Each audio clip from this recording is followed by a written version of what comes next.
যে বিশাল আকারের মুকুট 12 ইয়ারি লাইট টাইটও থাকবে। মূল মণ্ডপের যে প্রবেশের রাস্তা 12 ইয়ারির থেকেই বারোয়ারি শব্দটা আমরা উৎপত্তি হয়েছে।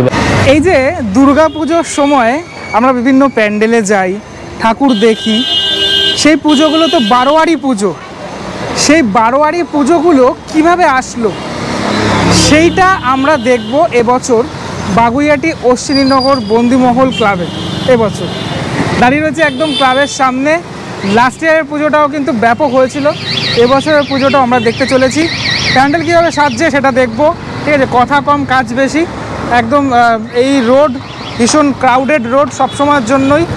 আর মণ্ডপের সামনে চলে এসেছি। মণ্ডপের সামনেই যে বিশাল আকারের মুকুট, মায়ের মুকুট, সে মুকুট দেখতে পাওয়া যাচ্ছে, ঠিক আছে। এই মুকুট যখন তৈরি হয়ে যাবে না, তখন তোমাদের একদম চমকালো যে ব্যাপারটা সেটা থাকবে। আমি এখন রাস্তাটার ওই পার হব, কিন্তু তার আগে তোমাদেরকে একটুখানি ম্যাপিংটা বুঝিয়ে দিই। এখানে আসার জন্য বাগুইআটিতে নামতে হবে, নেমে ভিতরের দিকে ঢুকলেই অশ্বিনীনগর 2 মিনিট হাঁটা পথেই তোমরা পৌঁছে যাবে এই বন্ধুমহল ক্লাবের সামনে। এই হচ্ছে ক্লাব, বন্ধুমহল ক্লাব। লাস্ট ইয়ারের আমরা দেখেছিলাম যে ঠাকুরটি, যে অসাধারণ ঠাকুরটি দেখেছিলাম, সে ঠাকুরটিও এখানে রয়েছে। এই একদম ক্লাবের সামনেই রাখা রয়েছে প্রতিমাটি। আর 2024-এর কাজ ইতিমধ্যেই স্টার্টেড, যেটা আমি বললাম। মানে এখানকার এবছরের যে থিম, সে থিমের নাম হচ্ছে 12 ইয়ারি। মানে বারোয়ারির এই কথাটা কিন্তু এই 12 ইয়ারি থেকেই এসছে। এই পুরো বারোয়ারি পুজোর যে হিস্ট্রি সেটা আমরা এখানে দেখতে পারবো। টোটাল আমরা একটা মুকুটের মধ্যে দিয়ে প্রবেশ করব মণ্ডপের ভিতরে। মানে এই মুকুটের মাঝে যে সার্কেলটা তোমরা দেখতে পাচ্ছ, সেখান থেকে আমরা প্রবেশ করব মণ্ডপের ভিতরের অংশটাতে। এবং তারপর একটা প্যাসেজ থাকছে, মানে একটা সেতু থাকবে এই মাঝের অংশটাতে, যে রাস্তাটা রয়েছে। আর তারপর মেন যে মণ্ডপ সেটা আমরা দেখতে পারবো। এই মুকুটটা কিন্তু অনেকটা বড়, মানে পিছনের যে 3তলা বাড়িটা আমি দেখতে পাচ্ছি তার সমান কিন্তু এই মুকুটটা বলা যেতে পারে। আর মুকুটের পুরোপুরি মেটালের অংশ, এর মধ্যে অনেক লাইট টাইটও থাকবে। যখন লাইটগুলো মানে আরও জ্বলবে তত আরও ভালো লাগবে। আপাতত এখানে এই লাইটটা জ্বলছে বলে পুরোপুরি একদম চমকাচ্ছে, কেননা পুরোটাই এখানে যেহেতু মেটালের কাজ। এবার আমাকে রাস্তার ওপারটা হতে হবে, ওপার হচ্ছি আমি। ওপার হয়ে তোমাদেরকে একটু দেখানোর চেষ্টা করছি কাছ থেকে এই পোর্শনের অংশটা কতটা রেডি হয়েছে। চলো সামনে চলে এসেছি, একটুখানি এখান থেকে দেখানোর চেষ্টা করি তোমাদের। এই সার্কেল থেকে মানুষজন প্রবেশ করবে, তাই তো? না, এই সার্কেলটা অন্য জায়গায়। আচ্ছা, এটা অন্য জায়গায় যাবে। আচ্ছা, মানে অ্যাকচুয়ালি এই মুকুটটা থাকছে কোন জায়গাটাতে? অ্যাকচুয়ালি মুকুটটা এখানেই থাকছে, এখানেই। আচ্ছা, সার্কেলটা অন্য জায়গায় থাকছে। সার্কেলটা ওই উপরে শিফট। আচ্ছা, আমরা মানে এখান থেকে প্রবেশটা করছি আমরা। যাই হোক, এখান থেকে আমরা প্রবেশটা করছি। এই হচ্ছে তোমার উচ্চতা। এখনও এই বাঁশের ভাড়াগুলো বাঁধা রয়েছে, যেটা আমি তোমাদেরকে বললাম। পুরোপুরি মেটালের কাজ কিন্তু এখানে হয়েছে। চলো এবার ধীরে ধীরে একটু ওই দিকটাতে আমি নিয়ে যাই তোমাদের। এই দিকের অংশটা কতটা রেডি হয়েছে একটু দেখানোর চেষ্টা করি আমি। মূল মণ্ডপের যে প্রবেশের রাস্তাটা সেটা কিন্তু এটা। হ্যাঁ, ভিতরে ওপরের অংশটাতে আমরা উঠে যাব। এই জায়গাটাতে একটা, যেটা আমি বললাম তোমাদেরকে, এখান থেকে ঢুকতে হবে। আর এই যে বারোয়ারিটা, এই বারোয়ারি শুরু হয়েছিল হচ্ছে হুগলির গুপ্তিপাড়ার একটি 12 জন মিলে এই বারোয়ারি পুজো শুরু করেছিল। সে জার্নিটাই এখানে কিন্তু বর্ণিত হবে এই পুজোতে এবছর। আমি একটুখানি এখান থেকে দেখানোর চেষ্টা করি। এখানে এই লোহার, এই আগেকার দিনে যে দালান বাড়ির যে বিষয়গুলো থাকতো সেগুলো এখানে রয়েছে। আপাতত নিচটা তো এরকম পুরো বাঁশ দিয়ে এরকমটা করা হয়েছে। আমি পিছনের দিক থেকে একটুখানি সিঁড়িতে উঠে তোমাদেরকে দেখানোর চেষ্টা করি। এই ওপর থেকে মাঝের অংশটা দেখতে পাচ্ছি এরকম, ওপরটা এরকম গোলাকার কিছু দিয়ে, আমি জানি না তোমরা দেখতে পাচ্ছ না মেবি। হ্যাঁ, এই জায়গাটাতে এরকম একটা কিছু হচ্ছে। মানুষজন এই দুই পাশেই যে ইনস্টলেশন আর্ট সেটা দেখতে পাবে। এবং এরপরেই একটা মন্দির থাকছে, মানে নাট মন্দির টাইপের থাকছে, যেখানে মা দুর্গার অবস্থান এই যে এই অংশটাতে থাকছে সেটা। রাইট নাও এখানে কাজকর্ম করছেন যারা শিল্পীরা কাজ করছেন, এই প্লাইগুলোকে ঠিকমতো ইয়ে করছেন। এদের যে ক্লাবের ঘরটা, এটা পিছনের অংশটাতে ক্লাবের ঘরটা। এবছর আমার আশা এখানে খুঁটি পুজোটা হয়ে থাকে, খুঁটিটা রাখা রয়েছে ওই অংশটাতে। মানে আমরা ওদিক থেকে প্রবেশ করে মাঝের অংশটাতে এরকম একটা কিছু থাকছে আমি দেখতে পাচ্ছি। দুই দিকটাতে কিন্তু গ্যাপ রয়েছে, দুই দিকের গ্যাপের পর তারপর কিন্তু ঠাকুর দেখব। দেখে তারপর এক্সিট করে যাব এখান থেকে। এবছর অশ্বিনীনগর বন্ধুমহল ক্লাবে সম্রাট ভট্টাচার্য দাদা আমাদের সাথে আছেন, শিল্পী, বেশ কয়েকবার কাজও এখানে করা হলো। প্রথমেই যেতে জানতে যাবো এক্সপিরিয়েন্স কীরকম এই ক্লাবের সাথে? পারিবারিক এক্সপিরিয়েন্স হয়ে গেছে বলা যেতে পারে, পরিবারের মতন। গত 4 বছর ধরে আমি এখানে আছি।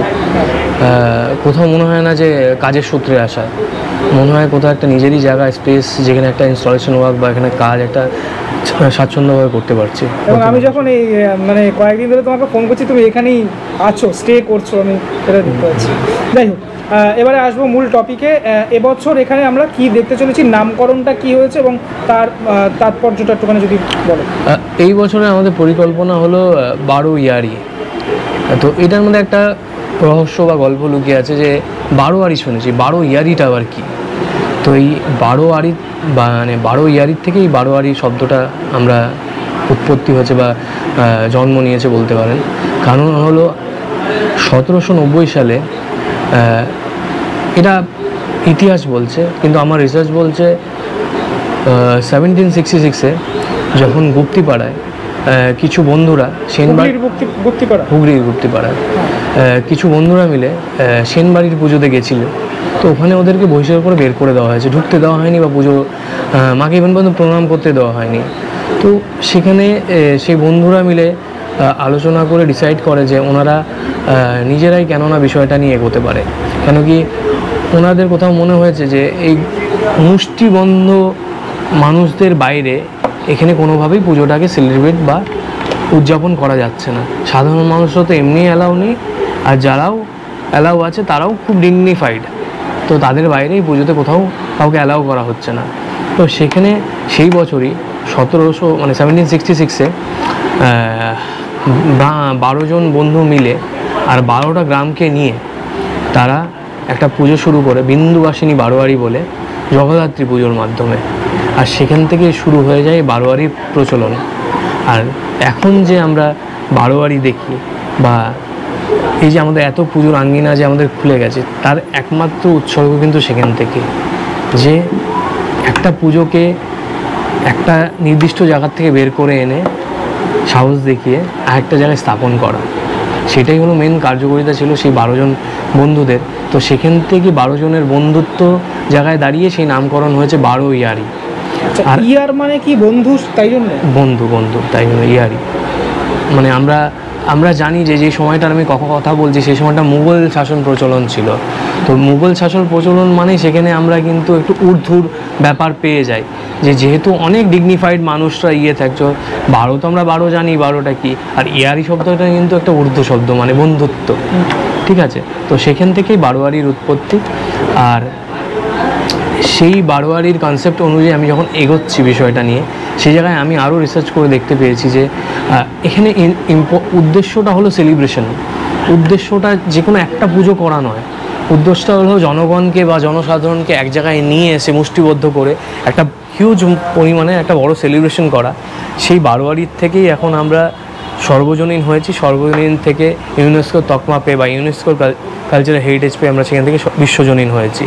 তো কোটি কোটি কুর্নিশ প্রণাম সেই 12টা বন্ধুকে বা সেই 12 জন বন্ধুকে, যারা আমাদের এই পথটাকে খুলে দিয়েছে, এই উদযাপনের পথটা খুলে দিয়েছে।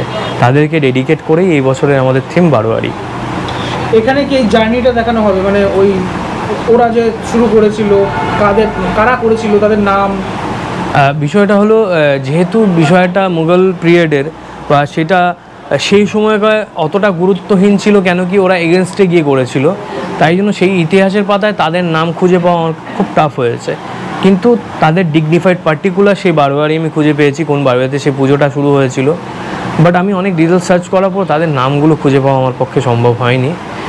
তাদেরকে আমি সিম্বলিক রেখেছি, 12 জন বন্ধুকে সিম্বলিক হিসেবে রেখেছি, যে আমি যখনই একটা জিনিস দেখছি 12 জনকে বলে দেবো, মানে 12 জন পার্টিকুলার বন্ধু কাউকে নাম দিয়ে বলে দেবো, তখন সেই 12 জনকে ডেডিকেট করা হচ্ছে। কিন্তু সেই 12 জন আসার পরেও সেই 12 জনের দায়িত্ব কিন্তু কোটি কোটি লক্ষ লক্ষ এই 12 জন বন্ধু মিলে দায়িত্ব পালন করে আজকে কিন্তু এই জায়গাটায় এসছে। আজকে যদি ওর পরের জেনারেশন, তার পরের জেনারেশন সেই জিনিসটাকে পালন না করতো, তাহলে কিন্তু এই বারোয়ারির থেকে সর্বজনীন বিশ্বজনীনটা হতো না। তো আমি সেই একটা ইউনিফর্ম 12 জনকে রাখছি, তার মধ্যে সবাই পড়ছে। আজকে বলুন যে কোনো ক্লাবের 12 জন বা যে কোনো ক্লাবের যে 12 সদস্য রয়েছে তাদেরকে এখানে ডিগনিফাই করা হচ্ছে সেই 12 জনের মাধ্যমে। এই সিম্বলিকটা ঠিক কি, মানে কি থাকছে? একই রকম 12টা ফিগার, দেখতে একই রকম 12টা ফিগার। এখানেও তার আমরা কি মানে স্ট্রাকচারাল কিছু পার্ট পাবো বা স্কাল্পচার পাবো? স্কাল্পচার মানে 12 জনকে একই রকম দেখতে, আমি কাউকে আলাদা করছি না। যেহেতু তাদের মনটা এক ছিল, যেহেতু তাদের ভাবনা এক ছিল, তাই জন্য তাদেরকে দেখতেও আমি এক করেছি বিষয়টাকে। এবার একটুখানি প্যান্ডেলের ম্যাপিংয়ে আসি। আমি দেখলাম যে বিশাল বড় একটা মুকুট, মায়ের মুকুট। হ্যাঁ, তো আমি দেখলাম শুধুমাত্র বারোয়ারির জার্নি যখন দেখাতে যাই, দুর্গাপুজোর ইতিহাস না হলে কিন্তু একটা ইতিহাস না করলে একটা ইতিহাসকে ভাঙা খুব টাফ। এই বনেদি বাড়ির পুজো বা জমিদার বাড়ির পুজোগুলো হতো বলেই কিন্তু তারা ভাঙতে পেরেছে। আজকে যদি তারাই পুজোটা না করতো তাহলে তো ভাঙা সম্ভবই ছিল না। তো তাদেরকে উদ্দেশ্য করেও তাদেরও একটা ডেডিকেশন আছে, তারাও একটা জার্নি ফলো আপ করেছে। নো ডাউট সেখানে জমিদার বাবুর অনেক ছিল যে তাদের সাধারণ মানুষকে ঢুকতে দিতেন না, অনেক তাদের প্রোটোকল ছিল। সেইগুলোকে আমি উজ্জ্ব রেখে যে তারা কীভাবে বিষয়টাকে শুরু করেছিলেন সেই জিনিসটাকে কিছু না কানেক্ট করছি, কারণ কি সেই কানেকশান না দিলে পরে কানেকশানটা দেওয়াটা বৃথা হয়ে যাবে। তো সেই কানেকশানটা দিয়ে আমি শুরু করছি জার্নিটা। আর কোথাও সেই সময়কার আজকে যেমন আমরা থিম নিয়ে কম্পিটিশান করি যে কে কত ভালো থিম করতে পারবে, তখন কম্পিটিশান ছিল কে কত ভালো মুকুট করতে পারবে, কে কত ভালো মায়ের সাজসজ্জাটা করতে পারবে। তো সাজসজ্জা নিয়ে প্রচুর একটা আলোড়ন ছিল। তো আমরা আরেকটা ইতিহাসও জানি যে ডাকের সাজ যেটাকে বলে, তো সেটা রীতিমতন কেন তার নামটা ডাকের সাজ হয়েছিল, কেন কি তার যে ম্যাটেরিয়ালটা ছিল সেটা ডাক ব্যবস্থার মাধ্যমে আসতো, সেটা জার্মানির থেকে আসতো। আর সেটা একটা সিলভার ফয়েল ছিল। সেই সিলভার ফয়েল দিয়ে এখানের কারিগররা সেটাকে বানিয়ে একটা ফর্মেশন তৈরি করতো, নতুন তাদের কলাকীর্তি, নতুন তাদের ইনোভেশন, নতুন তাদের আর্ট ফর্ম তারা মায়ের মুকুটের মাধ্যমে বা অর্নামেন্টেশনের মাধ্যমে তারা দেখাতো। সেটাকে উৎসর্গ করার জন্য, যেহেতু মায়ের পুজো করছি, আমরা মাকে নিয়ে ডেডিকেশন করছি, তো আমি এই এন্ট্রান্সেই এই মুকুটটা রাখার একটা চেষ্টা করেছি। মুকুটটা তো সামনের অংশ, একটা ম্যাপিং মানে মণ্ডপের ম্যাপিংটাতে আসি। মুকুটের মধ্যে দিয়ে কি ঢুকো মানুষ? মুকুটের মধ্যে দিয়ে প্রবেশ করে প্রথমে আমরা জমিদার বা রাজবাড়ির যে পুজোর যে ডিটেলস বা শুরুয়াতটা কেমন করে হয়েছিল সেটা পাচ্ছি। সেটা পাওয়ার পর আমরা লেফট সাইডে ঘুরে গিয়ে আমাদের গুপ্তিপাড়ার যে বারোয়ারি পুজোটা শুরু হচ্ছে তার উত্থানটা পাচ্ছি। পাওয়ার পর আমরা চলে যাচ্ছি আমাদের মেন ইনস্টলেশনে, সেটা হলো মা দুর্গা ইনস্টলেশন, যে কীভাবে স্ট্রেচ আউট করে সেই 12 জন বের করে এনেছিল মন্দিরের বাইরে মাকে, মানে মা বাধ্য হয়েছিল তাদের ভক্তি দেখে মন্দিরের বাইরে বেরিয়ে আসা। সেটা দেখিয়ে পর আমার পেছনে সবচেয়ে থাকছে হলো নাট মন্দির, যেখানে ওই সেন বাড়ির পুজো হতো আর মানুষদেরকে ঢুকতে দেওয়া হতো না। এটা করতে তো মানে সেখানে যেতে হয়েছে নিশ্চয়ই। একদম ওই টোটাল ব্যাপারটা। উপকরণটা কি থাকছে প্যান্ডেলের? এখানে মায়ের জিনিসপত্র নিশ্চয়ই থাকবে, ম্যাক্সিমামটাই অর্নামেন্টেশন থাকছে মায়ের, আর হিস্ট্রিকে ডিকোড করছি নানাভাবে, এইভাবে ফরমেশনটা থাকছে। এখানে কি কোনো সিলিকনের ব্যবহার না হচ্ছে না? বেশ। দর্শকদের জন্য কি বার্তা থাকছে এখানে? দর্শকদের জন্য বার্তা থাকছে যে যতটা ফুটফল আপনারা করেছেন তার থেকে আরও বেশি আমি ফুটফল চাই এই বছর। কারণ কি একটা ইতিহাস, অজানা ইতিহাস সবার, সেটাকে তুলে ধরার চেষ্টা করছি। কেন কি বারোয়ারি বা বারোয়ারিটা হয়তো অনেকেই জানে, কিন্তু তার ডিটেলসটা হয়তো জানে না। তো সেটা দেখুন, আসুন আর উপভোগ করুন। থ্যাংক ইউ দাদা। খুবই ইন্টারেস্টিং একটা জিনিস, এই বারোয়ারি পুজো কীভাবে শুরু হয়েছিল সেটা আমরা দেখতে পারবো এখানে এবছর অশ্বিনীনগর বন্ধুমহল ক্লাবে। যাই হোক, টোটাল প্যান্ডেলের কাজ এখনও বেশ কিছুটা বাকি, বৃষ্টি হচ্ছে তার জন্য একটুখানি স্থগিত রাখতে হচ্ছে, এরকম ব্যাপার স্যাপার রয়েছে। আরও দিন যত এগাবে তত আমরা পুরোপুরি মণ্ডপটা দেখতে পাবো। আর তো পুজো আসতে জাস্ট কিছুদিনেরই অপেক্ষা। কেমন লাগলো ভিডিওটা সেটা তোমরা আমাকে জানিও কমেন্টে। তোমরা শুনলে শিল্পীর মুখে যে 12 ইয়ারি এই পুরো ব্যাপারটা নিয়ে ডিসকাশন হলো, তোমরা শুনলে। পরবর্তী ব্লগে দেখা হচ্ছে খুব শীঘ্রই, ততক্ষণের জন্য বিরতি নেবো। ভালো থেকো সবাই, টাটা।